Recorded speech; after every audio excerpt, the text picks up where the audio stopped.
Hey everybody, it's the 29th of December, and I am finally back at a spot, one of my favorite places, it always has been. This is the river, or little creek, Eels Creek, by a place called Apsley Mills, which is just outside of the town of Apsley, where I spent an awful lot of my younger days. It's between Peterborough and Bancroft in central Ontario, and I don't get a chance to drive by very much. Whenever I do, I like to stop and sit for a while. I pulled out a pipe and we're going to enjoy that, but I wanted to say, as the year comes to an end, I have an official sort of year-end message that's coming out in the next couple of days, but I want to take a second and say that I know that this is a really rough time of year for people who aren't with people that they wish they were.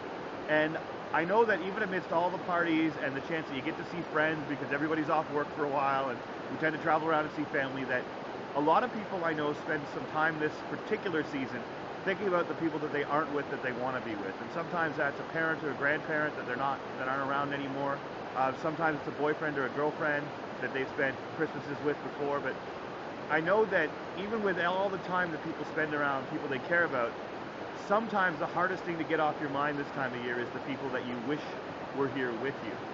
And I think that's great. And I think it's amazing that we have people that make us feel like we're better.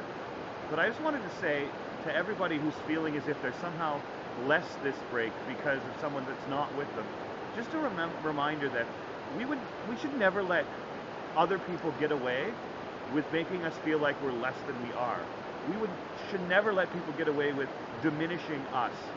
And yet we often do that to ourselves by saying that the things that make us strong and the things that make us powerful and the things that make us smart and happy are all thanks to some other person. The fact is, we all have people in our lives, and I hope we all have people in our lives that make us feel like we're better, but they just make us feel that way. It's actually us that are strong and powerful and smart.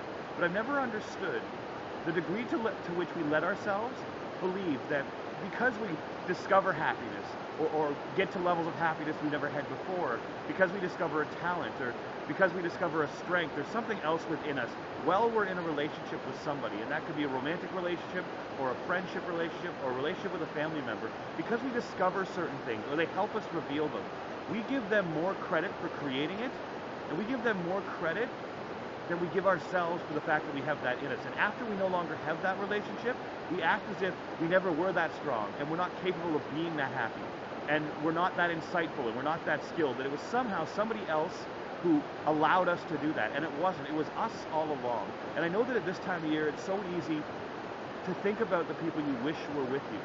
And that's fine. But please don't ever start to think that because they're not with you, you're somehow less than you are.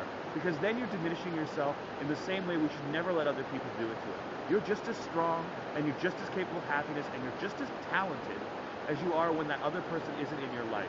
And for those of you who lost friends or parents or grandparents, I think somehow we convince ourselves that we're supposed to feel bad. And if we go through Christmas or New Year's or a happy time without feeling bad, we're somehow disrespecting the people who aren't with us anymore. And I know that feeling. But the fact of the matter is, I had a friend once who, when he was really sick, he wrote me a note, and he basically said that if the worst happens, I want you to remember, and always remember, that I died and you didn't. And never let yourself get away with acting like it was you that died. And I think that's really important to remember, is that nobody who cares about us wants us to ever feel bad because of them, and it's not a tribute to anybody to make our lives more miserable in their name. So I know it's a tough type of year, and I know that sometimes we feel as if we're less because of the people that we've lost. But the people that we've lost who cared about us want us to be happy and always wanted us to be happy. And any moment that we spend being sad on behalf of somebody who cared about us is a moment that they would kick our ass for. So it's a sad time of year, I know, and it's a rough time of year. But the things that we got from relationships, they came from us. Other people helped us with them, but they came from us. And the fact of the matter is, any moment we spend sad in the name of somebody who's wanted to make us happy is a moment that they'd want us to take back. So I know it's a sad time of year, but think about all the amazing people who give a crap about you. Think about all of the extraordinary times that you get to have right now. And don't spend any time wasting the moments that you do have on moments that you can't have. Guys, it's been an amazing year. 2010 is almost over, and I don't think I have the words to describe it. I'm going to try in a couple of days, but I'm going to enjoy my pipe here at one of my favorite places. I hope everybody's having an amazing holiday season and that I get to see all of you really, really soon.